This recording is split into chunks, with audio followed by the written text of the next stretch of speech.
I welcome you to the third part of our Gauss theorem video series. So in this part we will be applying the Gauss theorem and calculating the electric field using the Gauss theorem for a plain sheet of charge and a thin spherical shell. These two topics will be discussed in this video.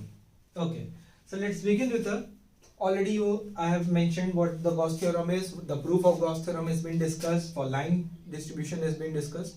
Here is the topic: electric field due to infinite plane sheet of charge using the Gauss theorem. So this is our plane sheet. Plane sheet means like a plain paper, a thin metal sheet you can consider. Got it? A plain sheet which contains the charge. Let it be a metal plate which has some sort of charge distributed over its surface. It's a very thin sheet, not a thick sheet. There is a little bit different description for a thick plate.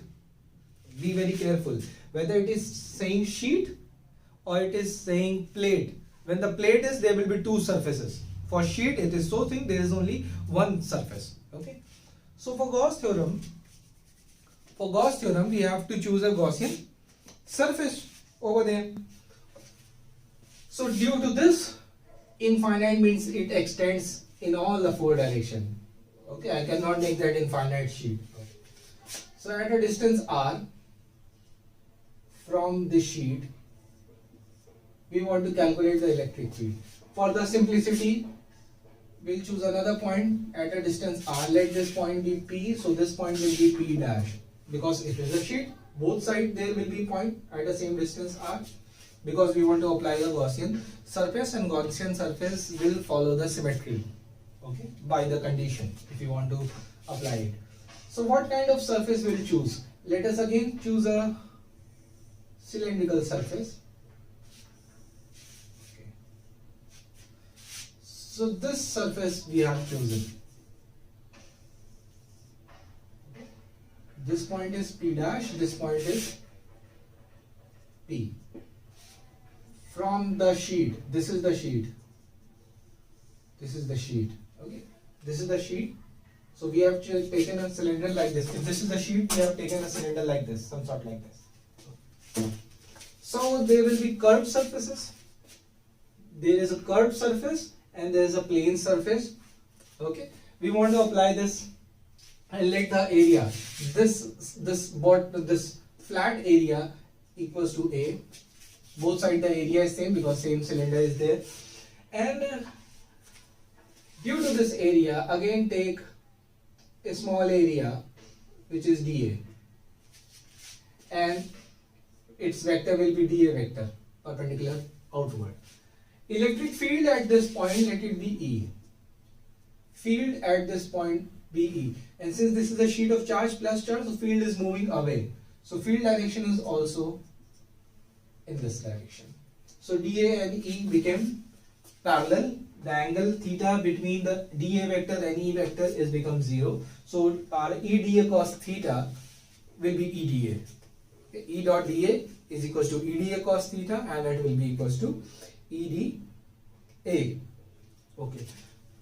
So the total flux which is passing due to this, what is flux? Flux is the electric field line passing through a surface. These charges is creating field lines, and that lines is going to pass through a particular surface. Okay, and we want to calculate that how much line is passing. That is called the electric flux. So for that, we have these two flat surface and one curved surface. What is mean by curved surface? See, this is flat surface and one curved surface. We have taken this A and this A. What about the curved surface? Okay. For the timing, take this is the curved surface. So its vector will be area vector outward, and lines electric field is in this direction. So this angle will become 90, and its E dot dA will become 0. So no flux is passing through the top, through this curved surface. All flux is passing through these two flat surface. We'll calculate the flux of this one and this one. We'll add them. We'll get the total flux. So our phi E is equals to what? Integration E dot dA plus integration E dot dA. Got it? This is what you will get, E dot dA, E dot dA. This is a closed surface, so closed surface integral, area integral, area integral. And E dot dA in our case, since theta is equals to 0, therefore cos 0 is equals to 1. So E dot dA will become E dA cos theta and will become E dA. So you will get E dA plus E dA, area integral, closed surface integral. This will be the total flux. Okay, so phi E will become electric field. If you move at this point, same electric field, at this point same. So this entire flat surface, wherever you move, the electric field will be same, because all these points on this flat surface are distance apart from the sheet due to the symmetry. So E will come outside the electric field brackets. You will get dA plus E dA, and if you integrate this dA we have taken this much. If you integrate it, you will get the bigger area, that is A. So finally you will get EA plus EA, that is 2EA. So the total flux is equals to 2EA. This is what we are getting. Till now we have calculated only the flux, electric flux. Now apply the Gauss theorem. Applying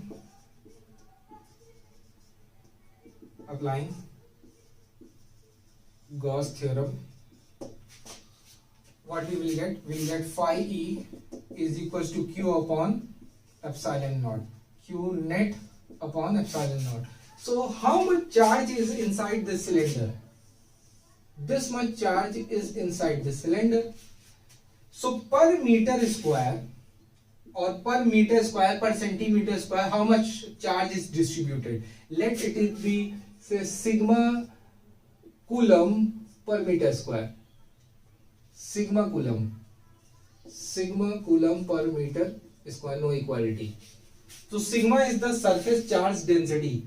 It is, say, 2 coulomb per meter, 3 coulomb per meter, 5 coulomb per meter, 10 coulomb per meter. Let it be sigma coulombs per meter. So sigma is the surface charge density. So if this is per meter square, there is sigma coulomb of charge. So what is the charge in this area? It will be Q net will be sigma into A. Got it? Per meter is this much. 1 meter square, calculate sigma. So 2 meter, 2 into sigma, 3 meter square, 3 into sigma. So A meter square is equal to sigma into A. So let's apply our phi E is equal to 2EA, and Q net is sigma A upon epsilon naught. So our electric field will be what? Area get cancelled out. It gets sigma upon 2 epsilon naught. Sigma upon 2 epsilon naught. Okay. Okay. So by the Gauss theorem, we have calculated the electric field of a plane sheet of charge, infinite plane sheet of charge, not plate of charge, and it is coming E is equal to sigma. Sigma is the surface charge density 2. You will see that there is no R in this expression, means electric field does not dependent on, if electric field is E at R distance, it will be same at this point E. It will be same at this. It does not dependent of the R. Whether you go close or away from the plane sheet of charge, electric field is constant. Why this is happening? As you move away from the charge, as you move away, please ignore the noise which is coming in the video from the outside. Bear with the video voice. Just focus on my voice. So, as you move away from this sheet, the R is increasing, but the more number of charge is coming in the field of view because the sheet is infinite. As you go close, the less number of charge will be in the field of view of this point. So for this, if you want to make the graph, electric field and R is a straight line because the electric field depends on the charge density and the permittivity of the medium also and of the free space also. Okay, at this very point I can explain. So for I'll rub it off and I'll come back and explain it. Okay, we have calculated the electric field due to a plain sheet of charge, and it was coming sigma upon 2 epsilon naught due to a plain sheet of charge. Okay, sigma upon. So what will happen if there are two plain sheets or a thick plate? Okay, so let us assume two plain sheets and another plain sheet. Okay. We have taken two. Both are positively charged. Both are charged with the same charge, positive, positive. The surface density of this one is sigma 1 and the surface density of this one is sigma 2. So at the point in between, the line of forces is away. So E1 will be in this direction and E2 will be in this direction. Okay. So what is E1? E1 is nothing. E1 is equals to sigma 1 upon 2 epsilon naught, and E2 is equal to sigma 2 upon 2 epsilon naught. Okay. So in between the plane sheet, the total electric field will be E1 minus E2 will be E1 minus E2. Which one is greater? You will get. I should take difference. And outside, what is this? Is in between the. This is between the sheets. Between the sheets. What is outside? Field due to this positive charge will be in this direction. So E1. Field due to this charge will be in this direction. So E2, and both the fields will act. So for outside points, the field will be, this is the case 1, this is case 2. This is for inside and this is outside. Okay, this is outside. So for outside will be what? E1 plus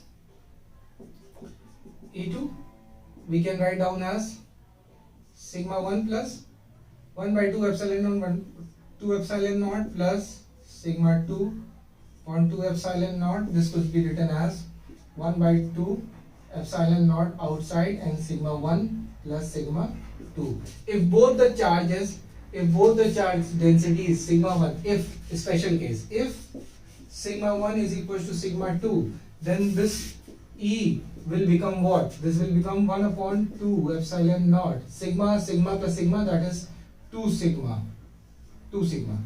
And you will get sigma upon epsilon naught. For what? For if this condition. Otherwise, this is the case. Okay. So this is the case when there are two sheets of charges. Why it is important? Because capacitor is made on this principle. But in capacitor, one plate is taken as negative. So let's take our charge negative. So let's take our charge negative.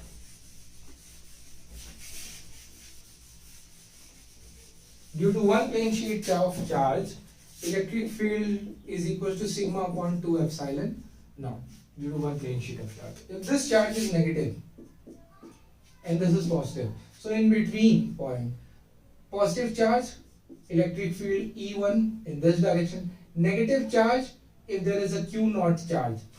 How to experience electric field? We place a test charge. Let us we are placing a test charge Q naught over here. So this Q naught will experience a force away from the positive charge. Q naught is positive. And minus is trying to attract. So E2 will also in this direction. What about the outside point?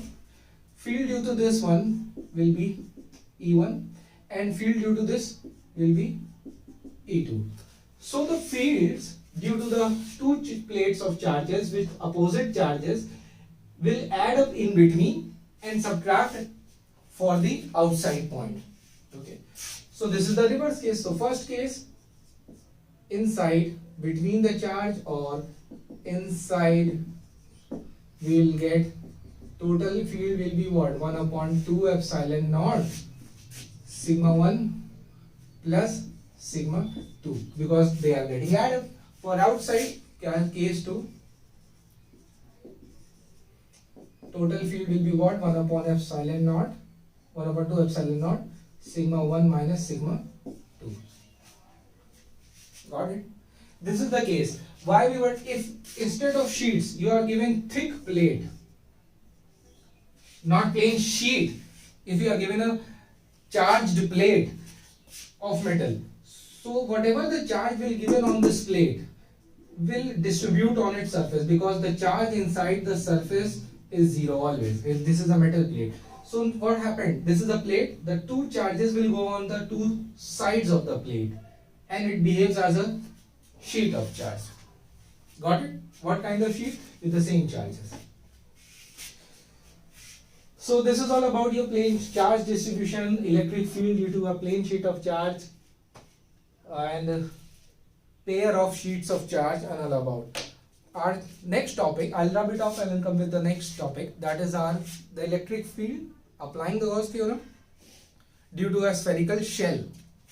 Okay, so this is the third topic of our Gauss theorem, calculating the electric field due to the uniformly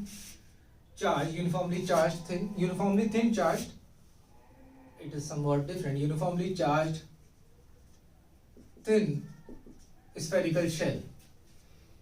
We have calculated the electric field using the Gauss theorem for a line charge distribution for a plane sheet of charge, and now what happens? This is not a sphere, it is a thin spherical shell, just like plastic ball or a canvas ball, which hollow from inside. So let us consider a sphere centered at O of radius r, and this sphere consists of positive charge which is uniformly distributed over the entire surface of the sphere, and we want to calculate the electric field. There are three conditions: one outside the point, one on the surface, one inside the point. So let's start with the outside point. At this point P, we want to calculate the electric field due to this charge distribution, and this point P at a distance say r, small r is greater than capital R. For the outside points, the point which is outside this spherical shell, what is the electric field due to this distribution on a spherical format? So for solving this thing, by applying the Gauss theorem, we'll choose a Gaussian surface, and Gaussian surface should be enclosing this spherical shell. So let us take a Gauss surface. So this is a Gauss surface which is enclosing. Inside this Gauss surface, our whole thin spherical shell is sitting. So at the point P, from this our outer, this dotted line is our Gaussian surface. We'll choose a small surface called dA, and the area vector of this surface will be in this manner. And the electric field due to this distribution will also be in this radially outward. Okay, so let's apply our Gauss theorem. First step of applying the Gauss theorem is calculating phi E. So first we will calculate for dA, so it will be called d phi E is equals to E dot dA. Please ignore the outside noise and focus on my voice only. There will be some disturbance coming from the neighborhood and surroundings. So E dot dA is equals to E dA cos theta, and theta in our case is 0. So this will be reduced to as E dA, and total flux d phi E is flux through this, means lines of forces passing through this surface only, and total phi E will be the flux passing through this bigger outside sphere. So phi E is equals to integration, closed integration, and EdA. Okay, so E is lying on this sphere and distance is almost same, so we'll get E outside the bracket. We can take E outside the bracket, and we will get integration of dA. Integration of dA will be the integration of this bigger sphere and the surface area of a sphere, you can calculate the surface area of the sphere is 4 pi r square. Which surface area, which sphere we are? Outside. The radius of the outside sphere is r, and the total surface area, that is equals to 4 pi r square. So we will get E into A, and that is E into 4 pi r square. This is your electric flux. And by the Gauss theorem, applying Gauss theorem, phi E should be equal to the Q net upon epsilon naught, Q net enclosed, the charge inside the surface. I am again saying, please ignore the outside noise which is coming, which is being captured. I can do nothing to stop these noises and these disturbances coming from the outside. Please be focused in the video only. So phi E is equals to E 4 pi r square, and Q net, let it be Q net upon epsilon naught. So electric field will be your 1 upon 4 pi epsilon naught Q upon r square, or Q net upon r square. If you see this formula closely, this is the electric field due to a point charge, which we have learned in our Coulomb's law chapter. So the charge distributed on a thin spherical shell behave just like that. The total charge is situated at the center O. The total charge, it is behaving as the total charge Q is not on the surface but on the Q. Why I am saying this thing? By the formula. The electric field formula, we are getting 1 by 4 pi epsilon naught Q upon r square. This is the same formula for a charge Q at a point P. This is a point charge Q. You are going to calculate at this point P, which is distance r. You will get the same 1 upon 4 pi epsilon naught Q upon r square by the Coulomb's law. So for in our case, we can say that whenever there is a charge distributed on a spherical shell, it behaves that the total charge is on the center. Okay, this is all about for the outside point. One more thing we can do. What is Q net? We can calculate the Q net. If the surface charge density, the charge per meter square, be sigma, then the charge distributed on this total surface, spherical surface of radius r, the total spherical surface area will be 4 pi r square. And since the sigma is the charge density, then Q is equals to sigma into 4 pi r square. On substituting this thing, we will get E is equals to 1 upon 4 pi epsilon naught. Q naught will be replaced by sigma 4 pi r square divided by r square. 4 pi will get cancelled out, and finally we will get sigma upon epsilon naught r square and small r square. This 2 and this are the required expression for electric field due to a spherical charge. Now there are cases for outside field. This is if the point is situated on the surface, then R and R, or let me say this is the second point. Point situated on the surface. So in this case, R will be equal to R. If the point shifts from here and situate on here, then this R will be equal to the R. And from this formula, what you will get? Electric field is equals to sigma upon epsilon naught R square by R square cancelled out, sigma upon epsilon naught. What happened if the point is situated inside the spherical shell? Then the electric field will be 0, because if the point is inside the spherical shell, you have to draw the Gaussian surface, and in this Gaussian surface there is no charge. So these are the three conditions. If you want to make the diagram for the variation of electric field. So let me make a clear diagram over here. If this is our spherical surface and the charge is distributed over here, this is the radius r. So the electric field for variation, this is our making the graph also, with the r will be what? From here to here, the point is inside the zone, so the electric field will be 0, in this zone 0. And after this point, the field will start decreasing as 1 by r square. This is the graph for thin charge spherical shell. So since we have discussed electric field calculated by the Gauss theorem for line charge, for sheet of charge, and for the thin charge spherical shell, there is a non-conductor shell, but that is optional. So I do recommend you start solving the numerical problem, the solved numerical problems given. There is a lot of numerical problems given, and the multiple choice and numericals and your one word answer from your book.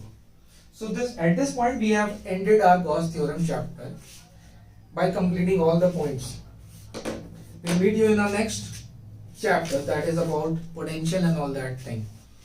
Okay, thank you.